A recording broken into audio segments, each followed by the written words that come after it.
Good morning, everyone. Welcome to the Discord discussions. Today, we got a really interesting topic. We're going to be comparing the 1950s woman to the women of today from the I guess the point of view of a man and how we actually care right now. It's like these things were obviously important in the 50s, but are they important today? So I'm going to be reading from a textbook from the 1950s home economics book. Now realize that in 1950s, for the most part, men didn't take home ec. So what I'm going to read is from a vintage book, and we're going to They were discuss in wood each shop. one. Yep, we were in woodshop. So this exact extract from a vintage home economics book for girls on how to become good housewives. Number one, have dinner ready. Plan ahead, even the night before, to have a delicious meal on time. This is a way of letting him know that you have been thinking about him and are concerned about his needs. Most men are hungry when they come home, and the prospect of a good meal are part of the warm welcome indeed. So, I think Is this that the first line? that's the very first one is have dinner ready. Okay? So, I'm going to comment on that because as a individual who likes to cook for my wife, it is 100% a way that I show I love her and I care about her and was thinking about her. So I think from the context of this being a truism, it is, and I don't necessarily know that it is implicitly a male female suggestion because I think either person, my wife gets home late and I generally will cook her a meal so that she has something to eat when she gets home. And I am a super food snob, so she doesn't cook. Not that she's incapable, but I prefer to cook my own food. But if you compare what they're saying to have dinner ready, do you guys think that women today would even consider the idea of, hey, I should cook food for my man because I know he's hungry? You're muted, Chris. You're talking and I hear nothing. Push to talk on. Yeah, you don't hear me? The green thing's around. Hang Yeah, on, there I we go. just. I can hear you now. I got you, brother. Oh, you know what it is? I have to have Discord active. Okay. Um, I think that there is. It's something I've thought a lot about. I don't think it's a gendered thing. I think that the relationship you uh, and your wife have with food, with you preparing it and her being grateful. Yeah, no, I don't think it's a gendered thing at all. Um, like food, when I like to, a lens I like to use is like low resolution biology. From a low resolution biological lens, when you really get down to it, food is more life. Without food, you don't get to live into the future. Yep. So the sharing of food is the sharing of life. And we see throughout human history, throughout human history, cross culturally, the sharing of bread and water, the sharing of which is the sharing of life, which is the sharing of the most basic thing that sustains us because we don't need to share air since it's everywhere. Um, yeah, it has enormous significance. And like as an example from history, pretty faithfully represented in the movie from the early aughts, Kingdom of Heaven, about the siege of Jerusalem and the battle. Yeah, it was the Battle of Jerusalem. Um, it was in one of the Crusades. And, anyways, there's a scene where Renaud of Chatillon, who is a French noble of considerable bloodlust, and really the historical records confirm it. He was quite the troublemaker. If he hadn't been around, there would have been a lot more peace in that area. He pissed off Salahadin to the point where Salahadin swore that he was going to kill that guy with his own sword. And at a later point, Renaud, as well as his king, I forget the name of the king, is captured by by the Muslims and presented to Saladin. Saladin takes. They're out in the desert. It's a great show of power. He has servants present to them a large metal container. Inside it is ice, and they he takes a scoop of the ice and water is poured in it, and he presents the ice water to the king. The king doesn't. The king considers drinking it, but then doesn't, and hands it to Reynard of Chatillon. Reynard takes the cup and drinks it. Uh, to say the least, this caused a problem, and so Saladin immediately said, to make it clear, I did not give the cup to you, pointing at Reynard. And then, according to the historical records and represented in the movie, Saladin then drew his sword and killed Reynard of Chatillon. But the reason he said that, to make it clear, was because under Muslim law, if he shared his food and water with Reynard, he could not have killed him. It was forbidden. So he had to make it clear, like, you passed the cup to him. I did not share that cup with him. It was so important that he, like, if that wasn't clear, he wouldn't have killed him. And it's just as one example of the sharing of food is, well, I mean, you look in the animal kingdom too. Animals, as a general rule, do not share food even with kin.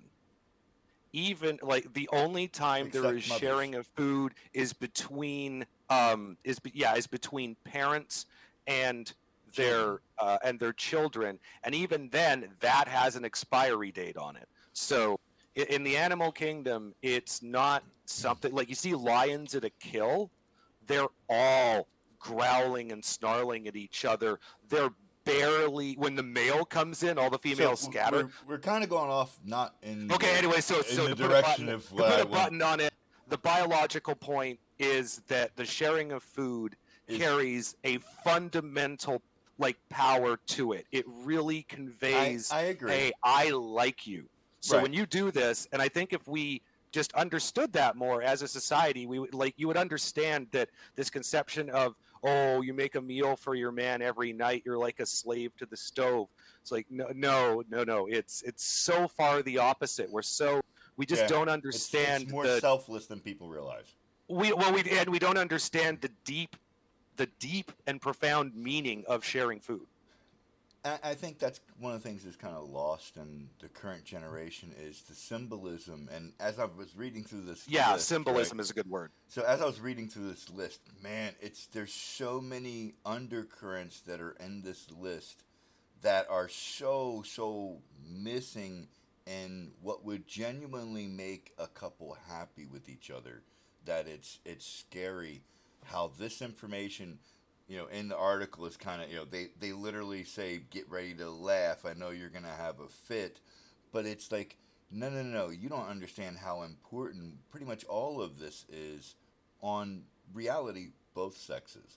But I'm going to keep this going towards the ladies for a minute. And unfortunately, Phil might be a little quieter on this, as he's not married or in a committed relationship. But I'm sure Phil has Neither an am I. opinion. Yeah. So I'm the only one. Now I'm going to read the second one. Is prepare yourself as number 2. Take 15 minutes of rest, so you will be refreshed when he arrives. Touch up your makeup, put a ribbon in your hair. Be fresh looking. He's just been with a lot of work weary people. Be a little gay and a little more interesting. His boring day may need a lift. Wipe that I'm so over it mum face off right this second. He doesn't want to see that. He's weary, he's tired. You are not. And no, you did not have a day at work either. Just tell the kids you need 15 minutes of me time and get ready for Daddy's arrival. Of course they'll understand. Oh, don't forget to change out of that top that smells of spew. So I think that's obviously this is written in the era where women were 100% at home, and their role, which was their ancestral role for 2,000 years was the preparation of children to become adults. And that role, unfortunately, societally, we have decided is not measurable with money, so we got to send the women to work, and what they're doing isn't of any value. The problem with that is after 50 years of not having mom at home, and you look at 5 generations of children that are perpetually less valuable to society, I think we can say that that experiment of mom not being at home has been an utter failure. So I think that there's a an ROI for getting prepared for your mate to come home, especially in the context of in that time, the guys did all of the actual work, and most men didn't do a tech job. Tech jobs didn't exist. They worked outside, or they worked in an office that did business, etc. So they would generally come home, and to see your wife well put together, beautiful, it made that day of work worthwhile, because that's the whole point of working. As a man in the 50s was to take care of your family. So the reward would be, of course, my prize wife that I came home to, versus coming home to, like, you look at today's modern, women are the same as men. They're equal. They shouldn't be cleaning your house. And there's this, he can cook his own dinner when he gets home. I'm certainly not going to prepare for him to get home. Like that. Now, that's not to say some women don't do this, because I can't speak in any way, shape, or form as to what most women do. I can only say what my wife does, of whom she, for the most part, does take the time to make sure she looks nice when I get home.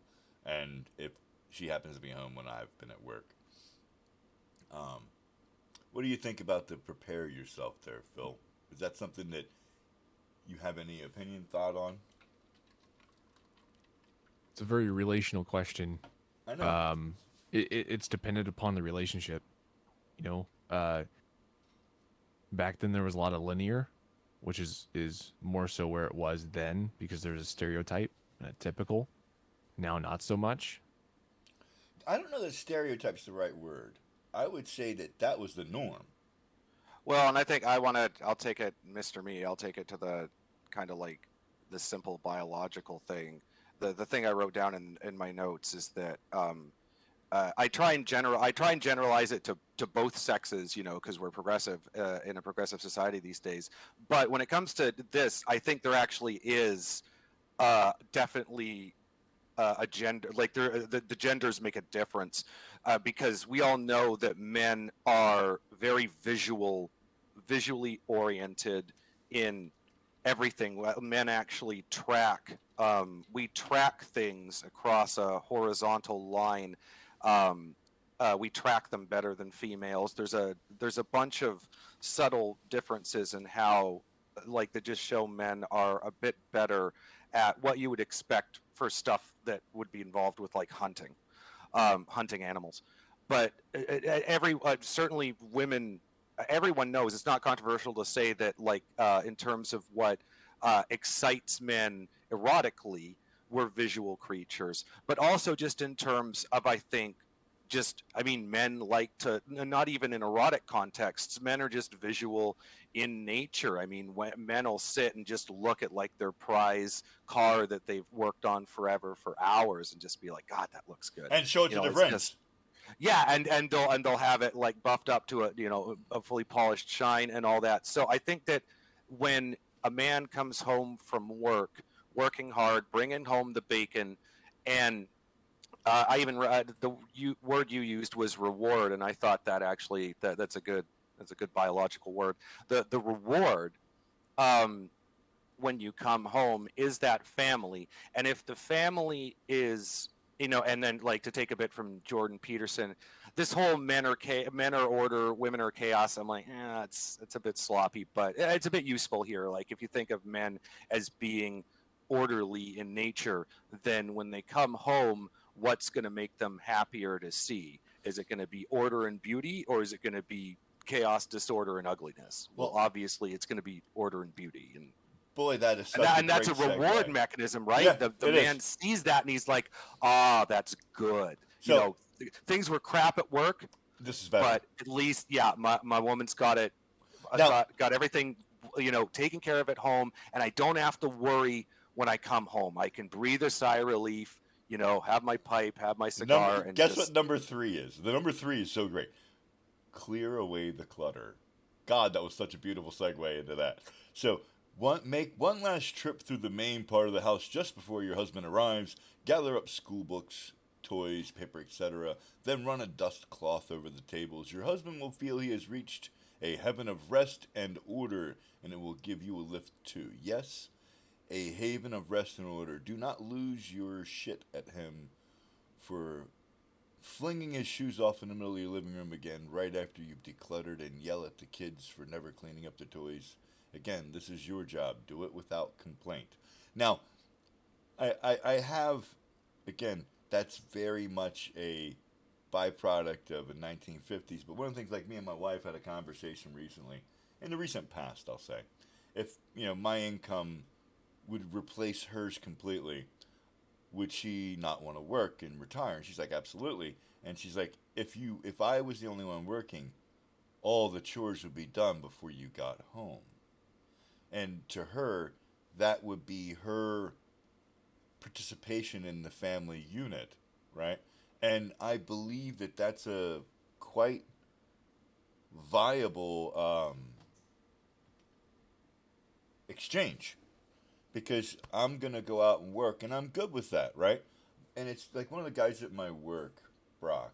He's a real interesting guy, and all he talks about is his 2-year-old daughter and doing stuff with his family. And this guy works hard every single day, doesn't complain, shows up early, stays late, comes in on his day off.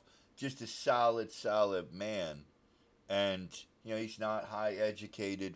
I work in a brake shop, so like we're not the sharpest tools in the shed, but he's a genuine. I do this for my family. Like, that's his motivation for everything. So the idea that when he comes home, his house was cared for and he doesn't have to do more work, and to have it in order, I think that is such a huge benefit in the recovery from work. When you come home from work and you've had a long day and your wife meets you at the door, as this book is describing, and she looks nice, she smells nice, and the first thing you see is a prepared home. You smell dinner, and it smells good. That, you're immediately invigorated, and your day kind of falls off when you cross the threshold. And I think that's something that is absolutely missing in our society. We have this connected. You look at a modern home.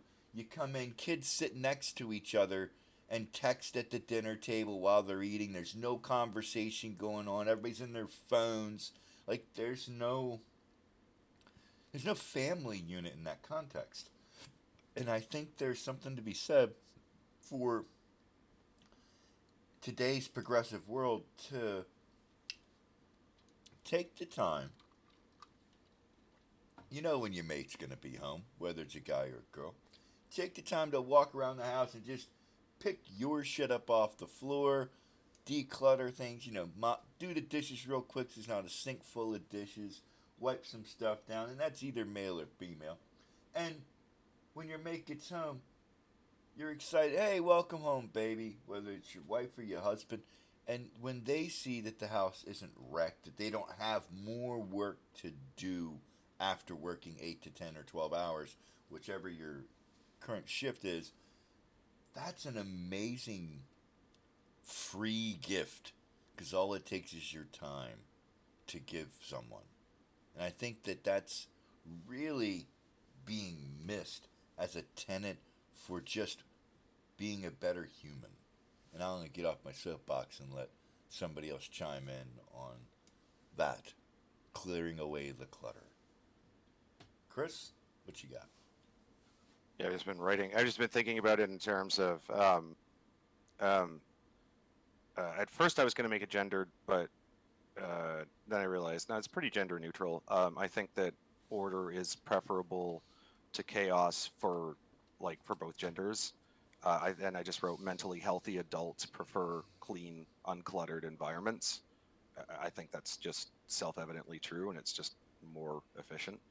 Um, and then I was thinking about the whole thing about what's it behind every great man? There's a great woman, and I was thinking of like Chris Hadfield, the the Canadian commander of the ISS, and he gives so much credit to his wife, and I was just writing that like the advantage to the working partner is that, and so I was thinking like when you come home, um, so you take two hypothetical working, just make them men because it's easier to understand, but could be any partner really, or any gender, but we'll make it men. So you take two men who have their families and they're coming home. The first man comes home to a bitchy, nagging wife, chaotic children, and a messy, cluttered house with dinner probably going to be microwaved or Yeah, Ubered. that's a future affair about to happen. Then the second guy, it comes home to basically the situation that's being ideally described in these textbooks, and is just obviously ideal, where everything's all neat and tidy, dinner's on the table, the kids, are acting on their best behavior because dad's coming home, and everything's good to go. And the advantage to that, I think, is subtle but pretty profound, and in that first man, like, he has no peace, so he can't let it all he can't let it all go at work, because he has to keep some of his internal reserves of energy and like just resistance to frustration and all that. He has to keep some of that to deal with the shit that he has to deal with when he goes home. The only time he ever really gets to regenerate and relax is when he's sleeping, and that's it. The other guy, he can let it all go at work. He can like go 110%, absolutely exhaust himself at work, and not, he can just deplete his reserves entirely, because he knows that once he goes home, he doesn't need any energy, and he doesn't need any energy anymore. Basically, he just becomes, and this is so congruent with what I see with so many, like, what you would call high status alpha guys that I know, including my own stepfather. Like, they're absolute lions out there at their profession, doing whatever they do, they're killing it, top of their game, making, oh, I mean, he's a multimillionaire. But when he comes home, it's, I mean, my mom doesn't call the shots. That's not fair to say. That's not fair to say, but she takes care of him. Like, it is, he just becomes, he's not passive, but it's just, he's going to do what he's going to do, and she runs everything. If she needs anything to do with the house, he's like, yep, no problem, signs it off. Like, it's just, but it's, and the advantage that conveys is that you can give more of yourself at your profession, at your work, whatever you're doing, when you're away from your family, bringing home earning the money. You can give 100%. You don't have to hold anything back, because when you go home, you know that you're going to be taken care of, that it's not an environment that you need to have internal resources ready to deal with the crap that's going to come up, like at work. It's, and I think that on a day-to-day basis, like, that guy is going to be just regenerating his mental and physical health from the moment he sets foot in the door, Yep. until, so like, there's just more time, like, You as can. the other guy, he's only doing it when he's sleeping, and he probably doesn't sleep that well. Well, you And also so have. You also have. that, just to Sorry finish the interrupt. thought, Go ahead. that guy with the family that takes care of him, that guy, his output at work is, is going to leave that other guy's output in the dust. He's also going to be happier, more emotionally Oh yeah. stable, the whole bit. Like, and that's going to convey There's no a negative to it. consistent, there's no, exactly, no negative, and it's a consistent upward advantage, and that guy's gonna take off. Like, people don't understand that. Simon Sinek, brilliant man, has a book. He got a couple of them. One of them is Why Leaders Eat Last, and The Infinite That's Game. a great title, by the way. Just And to Just to Yeah, say, it I've never is. heard that. You That's a need- brilliant title. I love that. So one of the things he articulates in his books and in his TED talks that I think is so applicable in this conversation is that um, he calls it the circle of safety. If you look at your CEO and his immediate circle, all of those guys have no fear for their job. 99% of the time, they're safe. They can spend 100% of their energy in the pursuit of whatever endeavor is placed upon them. And then your next layer of management will also probably feel pretty secure. But once you get to the following layers down, that person's quite expendable. So he has to spend X amount of time defending himself from others around him and his employer because he doesn't want to get fired, right? And one of the analogies he had written in one of his TED Talks was great. He had come across this guy that worked in two hotels. In one of them, he was happy, jovial, had a good time, and the other one, he couldn't because he wasn't allowed and didn't want to get into trouble. One company cared about his circle of safety and let him know that he could spend 100% of his energy towards the pursuit of his job. And the other one is, yeah, I've got to defend myself from my country and from my school, right? Or from my work.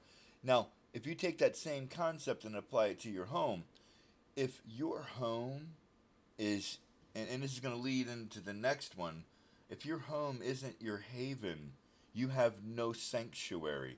So, like you were saying, you have to keep a certain amount of your energy in a day to defend yourself from the people you choose to live with.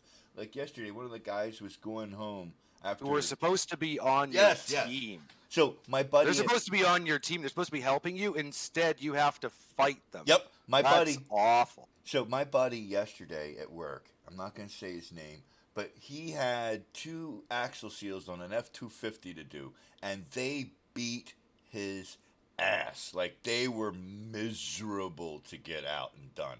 It took him 5 hours to get this one thing accomplished, and it was just brutal. And we had discussed throughout the day that he had kind of got in trouble with his mate, and he had to go home and have a war. He had been beat up all day by this particular task that he had at work.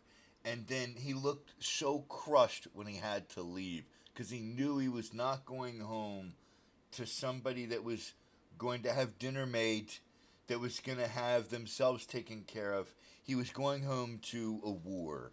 And you know how absolutely That's how mistresses that's are a thing. miserable. Now that leads to the next one, which is number 3, clear away the clutter. Make one last. Well, no. Sorry, That's the what we fourth just one. did. Prepare the children. Take a few minutes to wash the children's hands and faces, comb their hair, if necessary, change their clothes. They are little treasures that he would like to see them playing the part.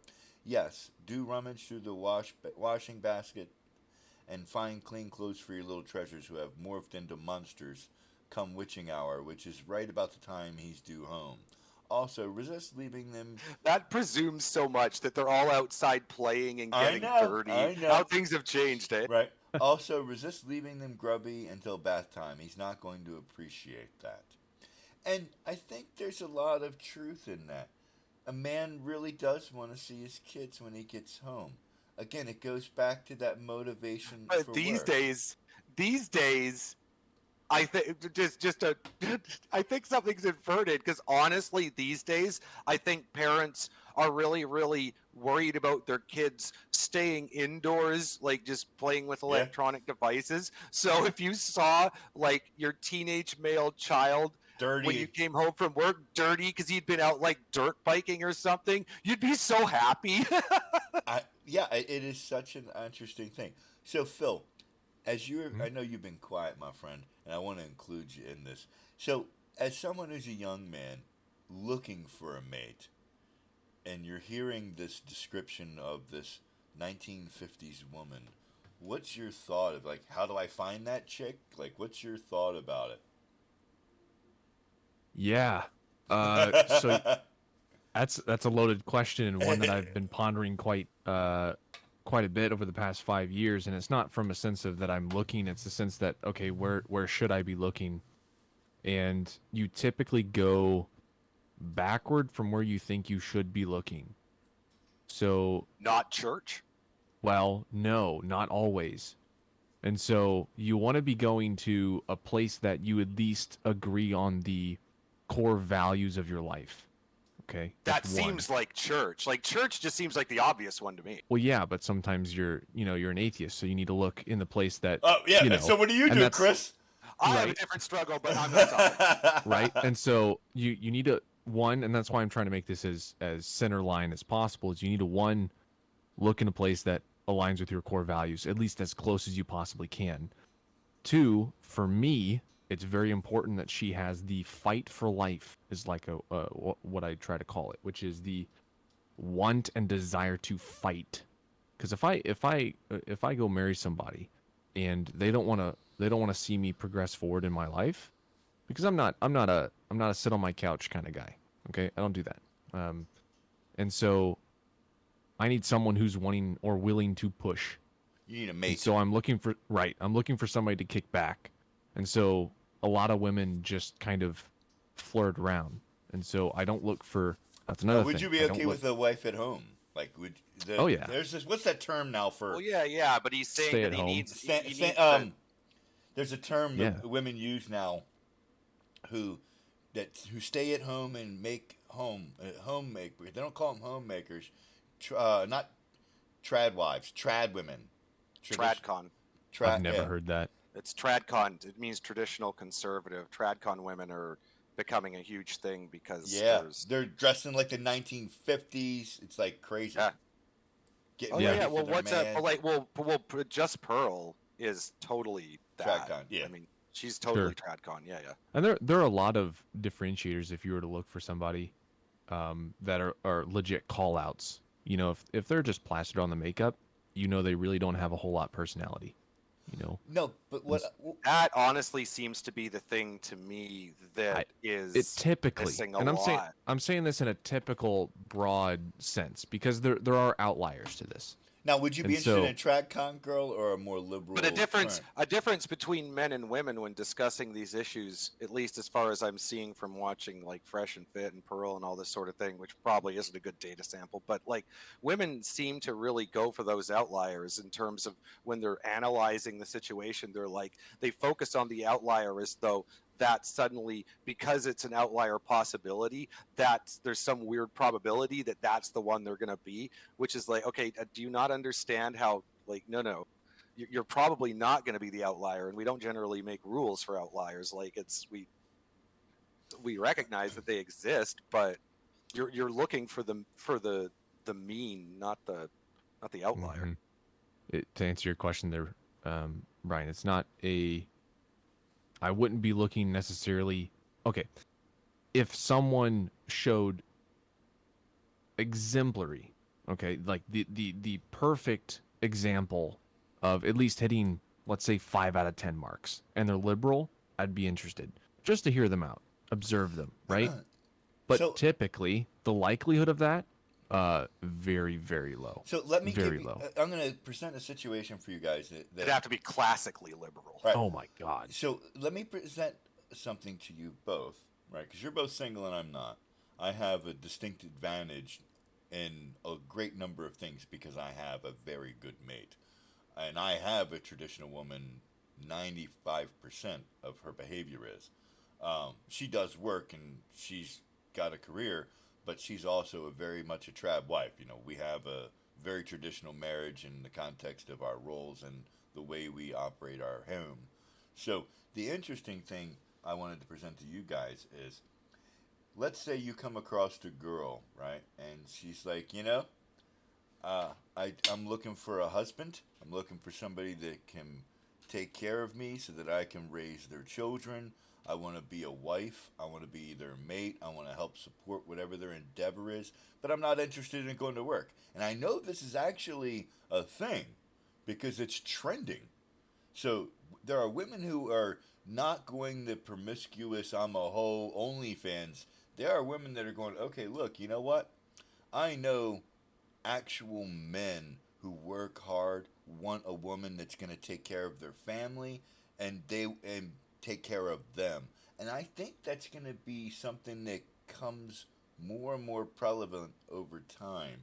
And I'm curious if you guys would look at that and say, "Nah, you got to carry your own weight," or would you be like, "Hell yeah, brother, let's do it, baby." You do Well, not, in my mind, have to carry your own weight. Um, because again, I'm a bit more old school than most, at least for my age bracket, and I look at it um, almost the same of the conservative what the terminology you're using. But if she wants to go out and work, then she can, but she doesn't have to. If that clears the floor. I'd be different. I'd be different on that one, because I'm not tradcon at all. Um, I would want, like, in terms of what my ideal mate, yeah, she'd be working for sure. I've had non-working stay-at-home do the cooking and cleaning while I bring home the bacon. I've had that experience several times now, and overall, uh, I don't want to slag any exes or anything like that. I'll just say that I didn't find it that rewarding. Maybe because there weren't kids involved. Maybe that's like the linchpin. You bring the kids into it, and then blah blah blah. But yeah, in terms of what I'm looking for, I'm definitely looking for somebody who uh, is working. I just don't care how much money they make. I just think in terms of like, well, however much you make and whatever your equity is, I'm just adding that to mine in terms of thinking like how like we become a unit and can plan our future together. If she wants kids, then I'd be down for it. I've been with women who wanted kids before, and then the relationship broke up before we got there, but I was ready for it. So I'm kind of like, I don't know. I'm less stereotypically Inclined? um, masculine in that way. Yeah, I'm more looking for somebody who's yeah more of a bit of an equal, ideally.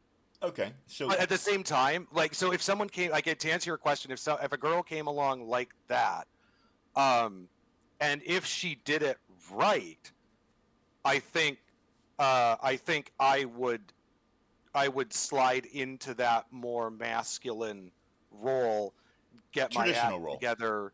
Yeah, the more traditional masculine role, get my act together, make more money than I am making now, et cetera, et cetera. I think if the right woman came along and and actually did that really, really well and compelled me, like, I think if it's done really well, Inspiration's a better word than compel because well, compel yeah, is it's a indication that bit they of made both. you. I use the word compel just because I don't think to imply, like, to show that I don't even think I would have a choice about it. I think I just go for it and become it. Inspire is a nicer way of putting it. Sure, yeah, because actually, oh, many great men reference their wives as inspirations. So I mean, sure, yeah, I think if the right one came along, I would do it. But I don't know. I'm this amorphous, like, adaptive thing. All I right, can go all over the place. number 5. Minimize all noise. At the time of his arrival, eliminate all the noise of washer, dryer, dishwasher, or vacuum. Try to encourage the children to be quiet. Be happy to see him. Greet him with a warm smile and be glad to see him. Don't forget to give this kids the memo. Oh, and flicking on the telly for a bit of shush isn't encouraged.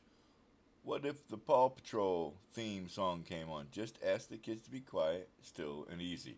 Which, that's pretty hilarious that they referenced that very old show. Um, Paw Patrol? yeah.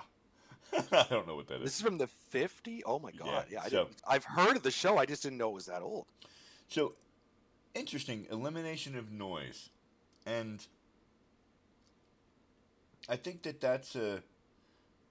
It's probably going along with the next one, so I'm gonna bring the next one as some don'ts. Oh, the one thing I want to say to that, because my first thought when you read that was, I was like, these are all so far, like, kind of, you could write one rule that would encapsulate all of Yeah, these. But then I thought about, like, well, silence in particular and noise as a form of, like, irritant and all that. And then I was writing, like, like the CIA uses audio torture a lot. So is the FBI, and like in the Waco siege, they were they were playing like lambs getting slaughtered and heavy metal music for days and days, and it is effective. So I mean, we know that sound is a very potent psychological irritant. So, Yeah, I think but that the thing, anyways, that's all I had to say I about think that. the thing with noise, right, is that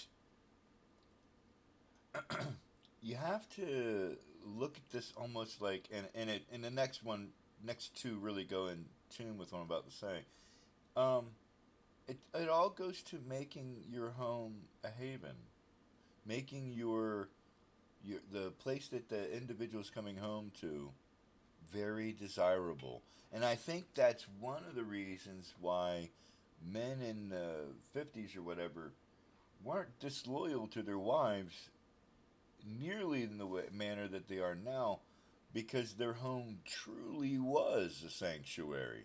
Like, they wanted to go home after work. They weren't wanting to go find someone or go talk to someone or go find a place to get peace. They actually had it in their home. And so I'm going to bring number six, which is going to go into that thought. Number six, some don'ts. Don't greet him with problems or complaints. Don't complain if he's late for dinner. Count this as a minor compared to with what he might have gone through in the day. Yes, yes, do not annoy him with the stories of how you juggled two little ones with gastro work today while also having to work from home because they couldn't go to daycare. Oh, and now that you can also feel your tummy starting to growl again, he doesn't want to hear it. And that's interesting. I don't agree with that one.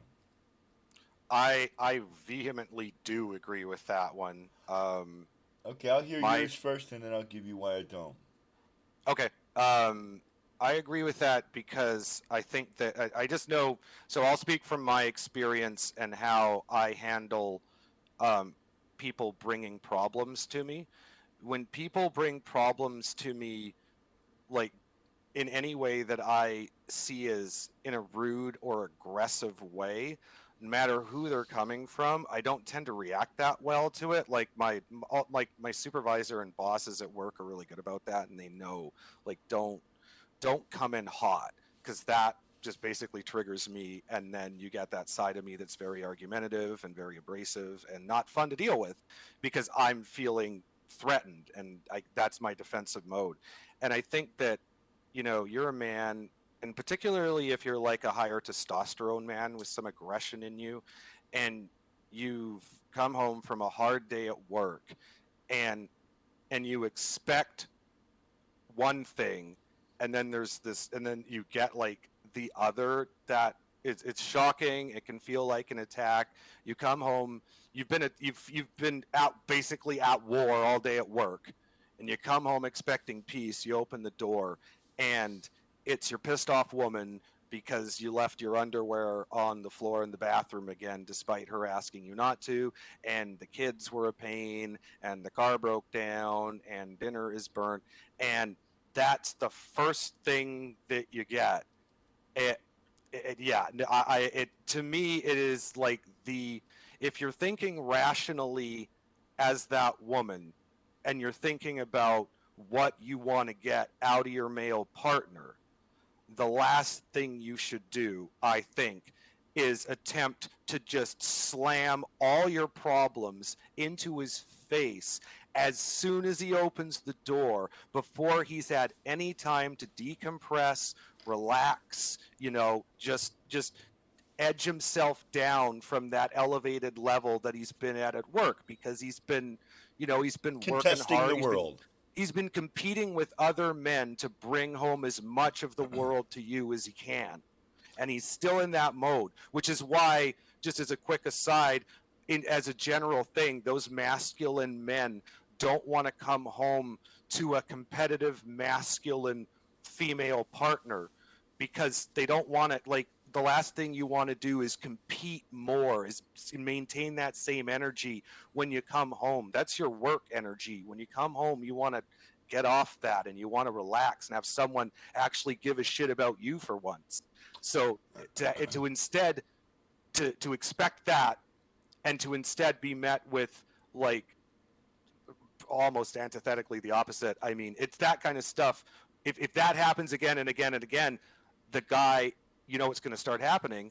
All of a sudden, the He's guy's not not gonna going come to home. be coming home on time. That's right. He's going to be working late at the office. And all that is he's become so okay. Well, I don't want to defend cheaters, but like from the perspective of that cheating guy, what's happened is he is so desperate for the experience of having a loving woman take care of his needs just for a few hours after work that he's now paying someone to get that experience. That's how desperate men can get.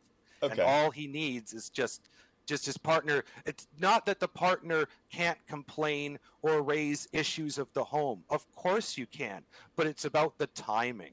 And Don't that's do it at the door. that was going to be where I have a disagreement with this and an agreement. I think that you're correct and Chris Rock really nailed it, right? And one of his stand-up bits, Chris, like, you know, when I walk in the door and I'm getting assaulted, he's like, "Can I get my foot in the fucking door?" Right? And in that regard, I agree that the plight of the home shouldn't be the very first thing that you come up when you come home. But We have to think about what outcome do you want right. So from your let me- partner. let me Your finish. partner is not in the mood Right. at that moment coming in the door to give you the outcome that you want. They're not So- receptive for it.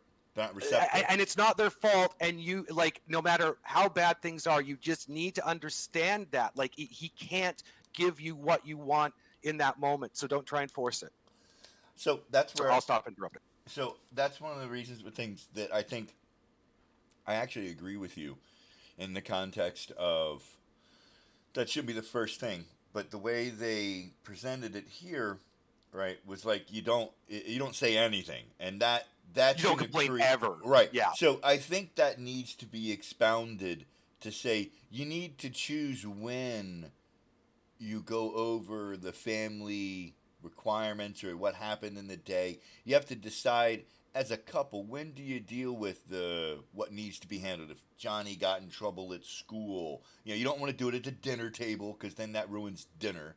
So you should have a come to Jesus time prepared every day for you and your mate so that you can articulate, okay, these were the challenges of the day, right? So Or you need your mate to change their behavior in some way. right. So that Well, it's, the best time to do that, honestly, is probably after sex. I mean, it's definitely Usually. not when they're hyper stressed out from work and just getting in the door. That's literally the worst time.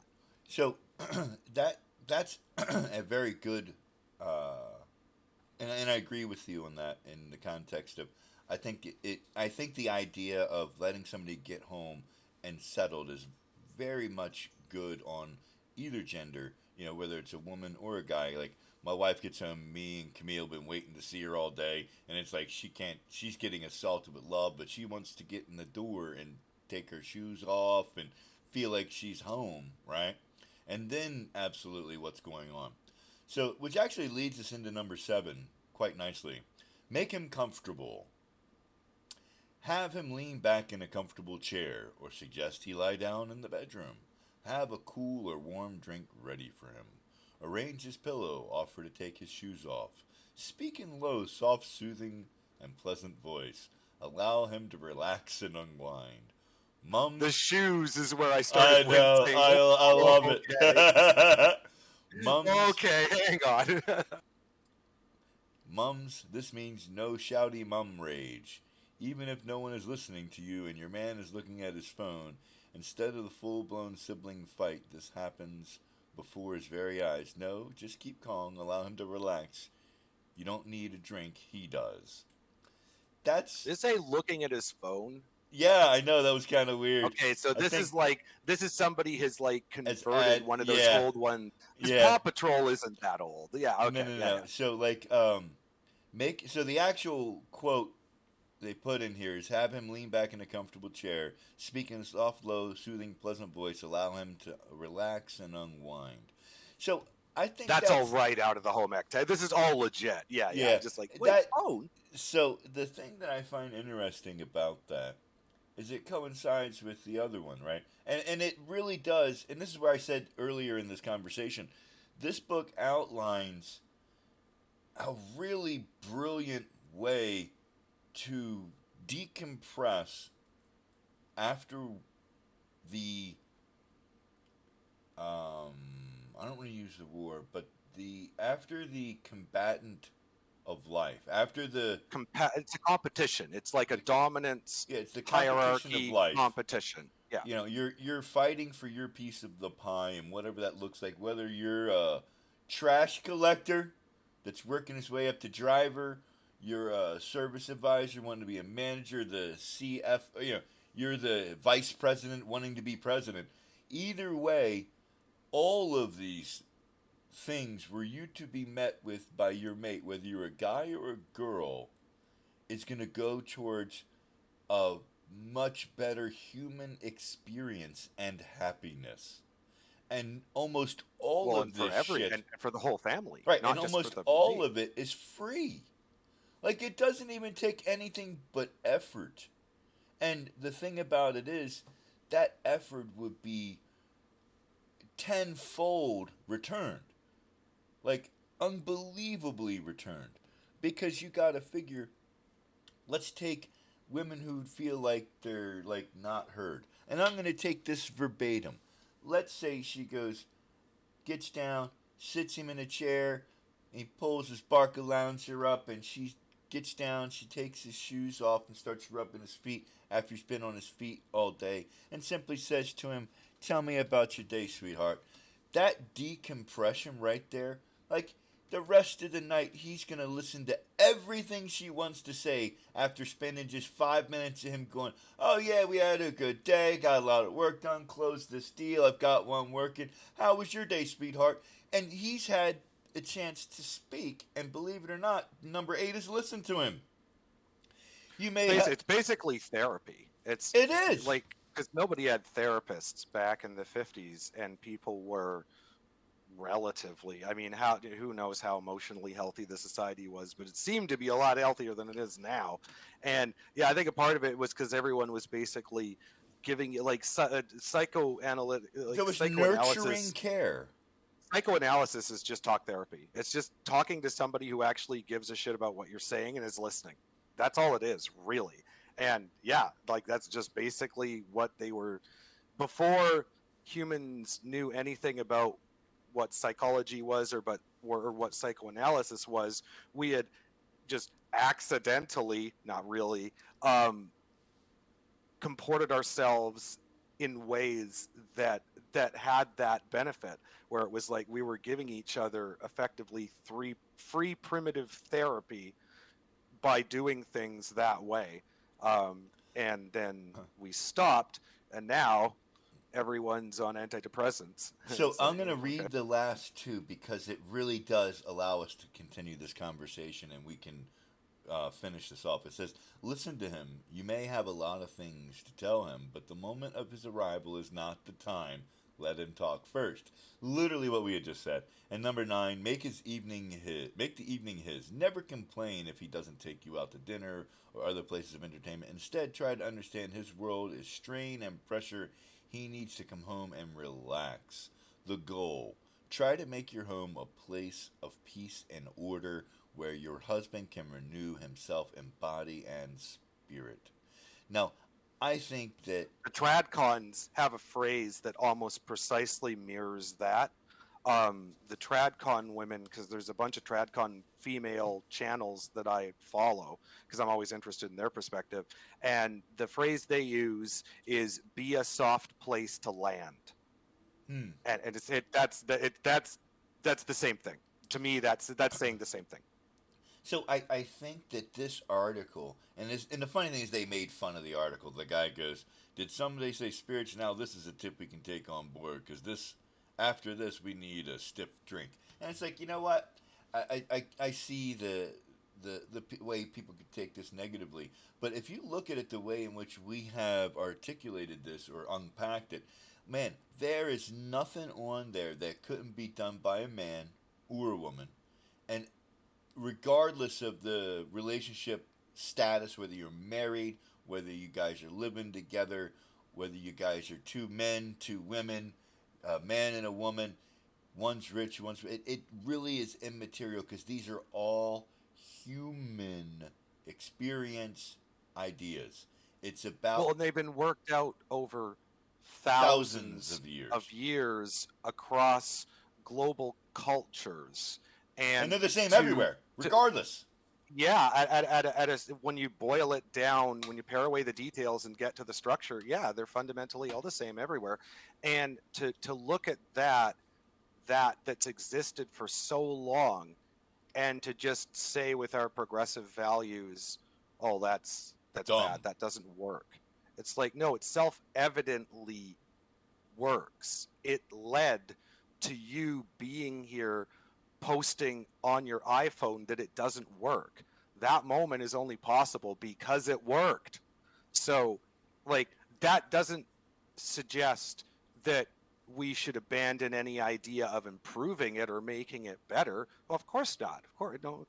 I am a progressive in the sense that I want us to keep getting better. At that. But I don't want us to change. Like, it seems that these days progressives want to just change because they don't want to be traditional. And I'm like, but change that's for not the sake that, of change. essentially, yeah, and change for the sake of getting away from all tradition. And I'm like, but what about the traditional stuff that works, that provides great value? If you get away from that, well, you'd better be replacing it something that provides equal value. Otherwise, we're not going forward, we're going backwards. And it's just change for the sake of change, as you say. Well, And that's why I think there's this huge middle developing of rational people like me, a former leftist, a former liberal, who still has tons of socially liberal values, but just rationally I realize that, like, there's lots of traditional stuff that I do reject, but there's lots of traditional stuff that I don't reject because I see that it gives intrinsic more value. well, and it gives more than it detracts. So, like, taking it away, if you want to take it away, you have to show me what you're going to replace it with that's going to do the same thing. And none of these progressives, like some advanced secular humanists, can posit some ideas, but they have no traction in reality and in society. No, but they're not trending on TikTok. No one's heard of this shit. So, there's just a pragmatism. Like, it's just practically like you're going to have to, you can't abandon these traditional ideas. If you do, you're going to look like an idiot. And then people who talk about these traditional ideas are suddenly going to take off like a bottle rocket, like Jordan Peterson. Yep. And you're going to be wondering why. And it's like, well, yeah, because you basically abandon rationality when you abandon traditional values that provide more value than detriment simply for the fact that they're traditional. To me, that's not a rational, logical act at all. You can't justify that. So, Phil, Mm-hmm. after hearing the list, would that accurately describe a mate you would like to have? Or the traits of a mate that you would like to have? Doesn't have to be all of them, but do you object Yeah, to more any or of those less. traits in a mate? I don't object to them. I do find them, maybe you wouldn't be able to execute on all of them all the time. The shoes thing is a bit much. Okay. Yeah, there's some things that are antiquated, but yes, I agree with it. Okay, that was a lot of words, Phil. I'm trying to get you to talk. He said yes. I know. He just agreed. It's like I got to get a better question. I said I need to have had a better question that couldn't be answered with yes. Well, I modified it a bit. We got there. Yeah, I mean, So, For me, it's not. For me, it's not. But some of the things on there are. Well, actually, most of the things on here, to me, generalize, like you were saying, to generalize to just like working partner and domestic partner. And if some woman came along that was like some alpha female killing it, but for whatever reason she just loved me and was happy to take care of me, and I was totally into her and her personality and all that, like, I would be doing these kind of things. actually, I don't have a problem with that because that's just rationally what you should do. so there's also a part of what you were just saying there where it goes both ways. If my wife's out, goes to a conference or something, I was- and comes home, I was then I would hope that I would do exactly what's on that list. Yeah, that's a really good point. Yeah, So I absolutely. was, At I was, least to my best degree I can. I was literally going to say, honestly, if you look at that list and we're really honest, okay, that list is not gendered in any way, shape, or form. And what I think an ideal relationship would look like would be everyone does both everything on that list, but not at the same time. So there'll be instances where I'm gonna rub her feet from being at work all day because I was off, and I'm gonna clean the house. I'm gonna have dinner ready, and there's some instances that she's gonna do that same thing for me. So I think that list isn't gendered. I think that list represents how any good, solid, long term committed mate and partner should treat one another. I don't think that that list is entirely centered towards women. I think that's a list of how individuals, when the time makes sense, that they should be the one engaging in the activity, right? So I want to say something to Chris because I think this would be a more viable way that you could end up in a tradcon relationship would be, let's say you're at work and you go to Starbucks and there's a barista there that you start talking to, and she's just fucking all, she's beautiful, she's charming, she's your age, she's smart, and then you guys start dating and the relationships develop and you're like, hey, we should get married. I don't want to not be with you. Let's say that she's the marrying kind. She truly ticks your buttons. And then as you get married, you're like, I want you, and she's working the barista. She's like, no, I don't want you there when I'm at work because you're working and I'm not working. So you're gonna end up at some point going, yeah, no, I want more of your time, and you'll be more than willing if your income substantiates it to let her not work and be that And way. barista doesn't pay that much Any anyway. it's you're like, and let's say she gets pregnant and you're gonna be like, yeah, you make fucking $10 an hour and I'm not gonna pay $200 a week for fucking somebody to take care of my kid. It makes more sense for you, and that's how she's gonna turn into that trad wife, really. It literally, well, yeah, because at a fundamental level now, especially in the city I Yeah. live in, Vancouver, it's way cheaper for her to stay home Yeah. with the kid because daycare and all those child services cost so much money. Like, if we're doing that, she's got to be she has to be owning the Starbucks or at least managing Yeah. it. She can't be a barista. Barista, literally cheaper for her to stay home with the kid and better for the kid. So yeah, why wouldn't you do that? So and that's why I think, how you had said earlier in your conversation that something would inspire you, and that's what it is. And I think you were nailed it on the fucking head when A you good said woman could inspire me, no question. I think a good woman can inspire any properly constituted man. Yeah. I agree, and I'm completely of the belief that this list truly represents a way for anyone to create a long-term committed relationship that's happy. I can't see how if both It's a people engage. big act of faith in the beginning, where there's a bit of where it's getting interesting now is we're seeing, at least what I'm seeing. I know you watch Pearl and at whatever and Fresh and Fit and stuff like I do, and what I'm seeing through a lot of those encounters, I'm seeing more and more tradcon, like women basically getting red pilled and turning tradcon, and so they're ready to be traditional submissive women, but they're not sophisticated about it because they all still looking for the guy who has already manifested his his full potential. And what women used to do back in the day Was grow that. was Like in Michelle yeah, Obama. and they would exactly. And we That's talked our- about that, yeah. and they would have an eye for the guy that it's like that guy's not making any money now, but he's working hard. He's dedicated. going He somewhere. takes care of himself. He's going somewhere. I'm going to go with him. Give him the best I got. He's going to take off, and that was a real act of faith. Because of course, what if the guy you give your best years to the guy, he takes off, and then he just divorces you and gets a younger model? Like that's the fear. And that's a very Real fear. Rational. That's a very rational fear for women.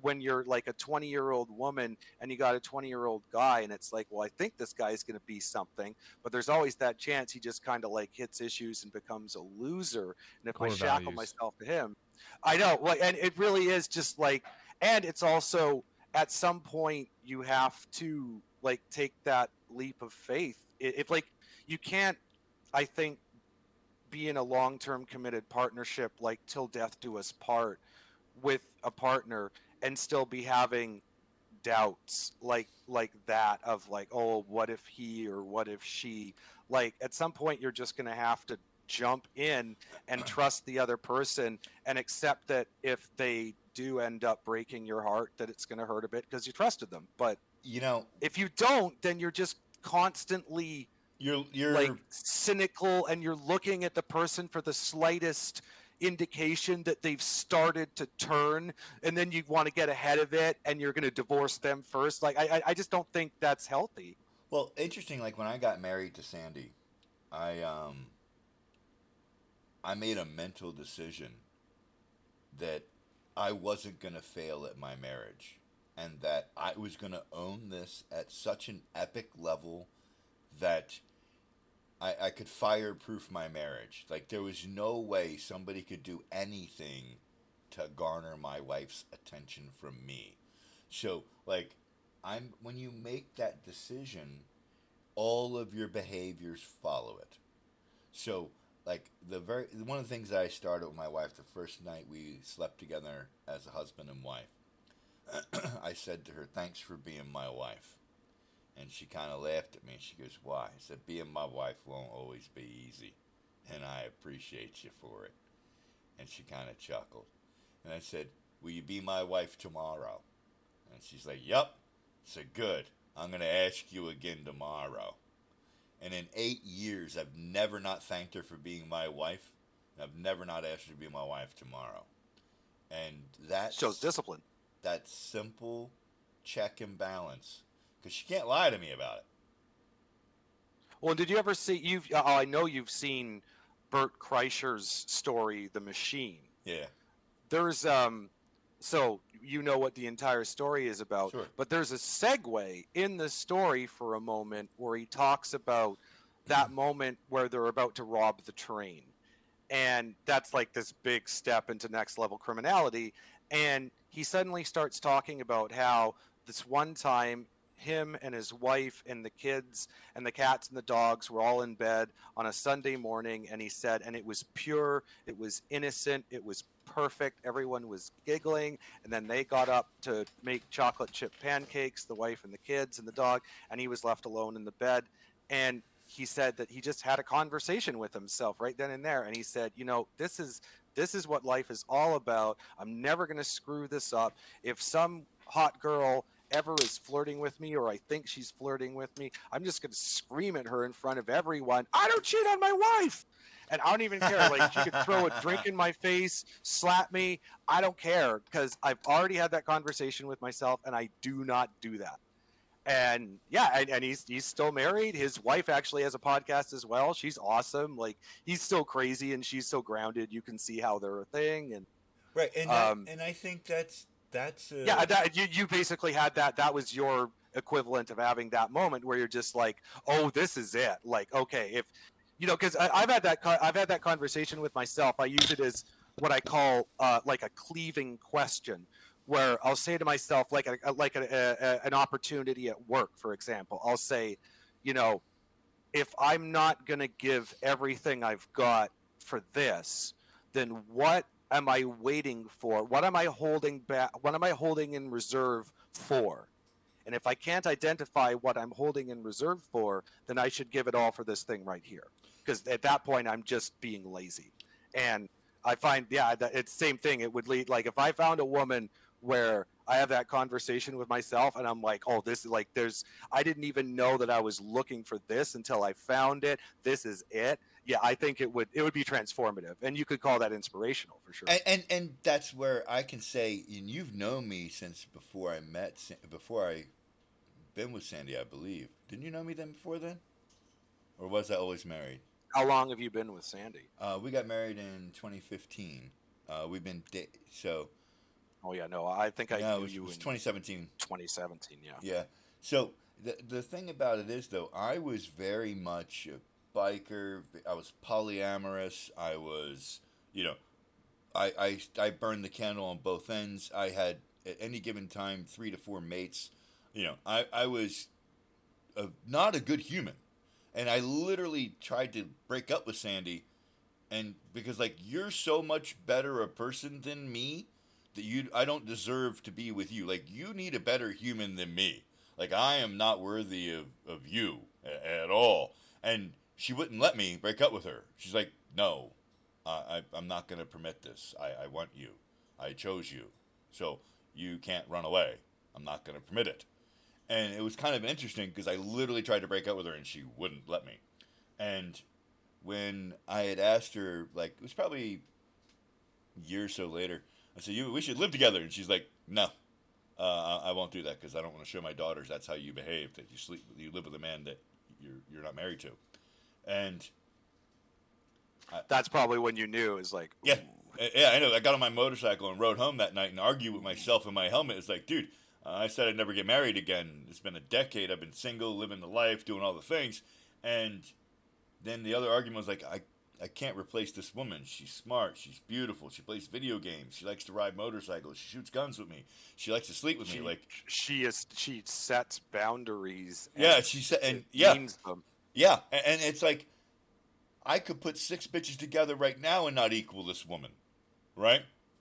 So at that moment, that defining moment in my life, I knew that I'm gonna marry her. I'm never gonna let anything come in between us, and I'm gonna have a marriage so awesome that I'll be happy the rest of my life because I won't accept anything less. If I'm gonna forfeit all the promiscuity that I've propagated, all of the multiple women at once, all of the living the man dream, as it were, The hedonistic lifestyle. yeah, as living the man dream as I was, I literally cast all of that aside for her. I would never be disloyal to her. I would never talk to another woman intimately while being married with her. I would never even consider any of those activities. Like I want to come home. Like the other night me and my wife went shoot pool, right? And there was a pool league about to start. And she goes, "You should do the pool league. It's on your day off." I'm like, no, because that's our time, and I don't want to forfeit my time with you going to a bar. Like, no, I want to go home. I don't want to go to a bar for 3.5 hours. Although I love shooting pool, it's just like the environment isn't that for me anymore. And that's such a weird thing because it's so transformative of who I used to be. I used to always It's go the to the bar. final. Well, it's the final step. I think it makes sense to me that. Um, I mean, you see it in the animal kingdom as well. You know, you get a pack of young male lions, like juvenile lions, that get driven out of the pride, and they just kind of wander around until they, either die off or get their own thing going. And I mean, it's just, I don't think like men I think are we're competitive with other men, we're naturally hostile with other men, and I think that when it all kind of settles, the older you get, the more you just want to kind of have your own space and kind of your own kingdom. In a way, you just want to have your own little turf where it's, you're the boss. And but to do that alone isn't a very satisfying vision. I think, like, when I'm trying to be more respectful towards my future self, because I'm pretty disrespectful towards my future self in a lot of ways. And the one that concerns me the most is I think about, if I'm still alive at 70, 80, 90 years old, and my parents will all be gone, and it'll just be me and my sister and whatever friends. And I'm like, at that point, I think of how my mom has it, how my stepdad has it, and they have it so much better to have just that circle of people that you've made, that all deeply care and love for you, and that you've taken care of, and now that you're old, it's their turn to take care of you, and they're happy to do so. That's clearly a better situation to be in than being alone and old. So Yeah. I'm definitely like, I have no intentions of being single forever. There's no way. I don't see myself. I think I could be old and single and be functional and kind of happy, but that's not. There's a way better option, Right. Which which is, yeah, and honestly, life isn't getting to the end. It's the journey and how you get to experience it with someone else. And for you, Phil, I'm going to say, there is only the present, really. right. I mean, And for you, Phil, I'm going to say this as the youngest amongst us. Um, hopefully, and this is how I'm going to conclude today because it's quite poignant, and I think we've really had a good conversation, and I appreciate both of you. Um, this list really should stand as a blueprint for how to behave in any relationship, and I think it is immaterial to your religion, immaterial to your race, immaterial to your identity, because none of these behaviors would go counterculture to any normal person. Okay, and I think we should all inspire or aspire to be as close to that list or do as many things on that list for our mate when it makes sense for us to be that person. And I think that's something that we should articulate to each other when we're engaging in the dating aspect of how we wish to be treated. And I think men really fail at conveying to our mates our actual needs.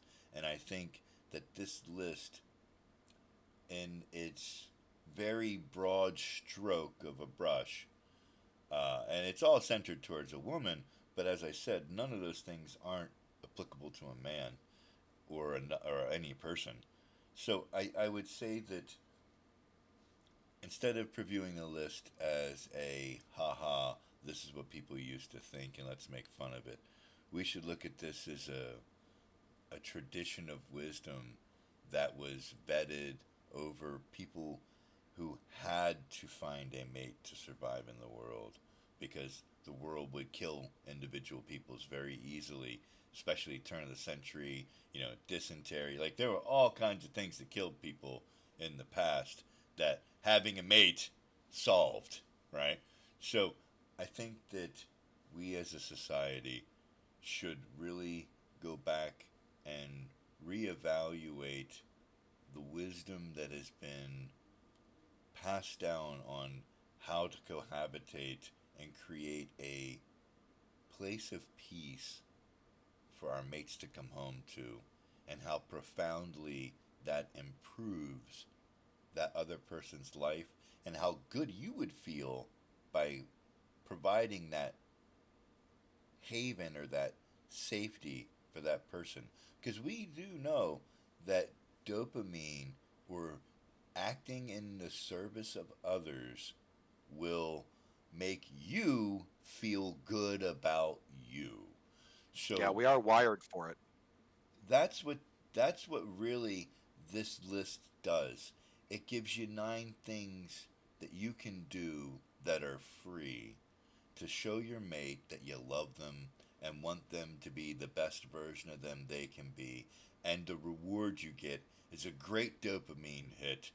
You get loved on, and then your mate will reciprocate these same activities and behaviors to you. Well, and it's just another example of what is apparent to me as an oddly, increasingly conservative atheist, where it's just, we really did throw the baby out with the bathwater. And I think that it's so easy to look at a list like that and to interpret and to just view it cynically and to laugh at it and to interpret it as just some anachronism from our sexist past. But it's Patriarchal. that's it's so dismissive because nowhere in there is there room or for even the possibility that the items on that list or the traditions it's representing were doing anything good, anything beneficial. And of course they were, because society couldn't have gotten to where we were. It couldn't have functioned at all if these ideas didn't have some grounding or basis in psychology, biology, if they didn't work. And I think now it's, I mean, what I try and do when I look at these ideas, I try and talk as though I'm talking to other atheists. And I just try, that's why I'm always going to like the biological angle or the psychological angle. I'm just trying to find ways to recontextualize these traditional ideas using more like modern formats like psychology and stuff like that, but we're still getting to the same prescription, to the same end result.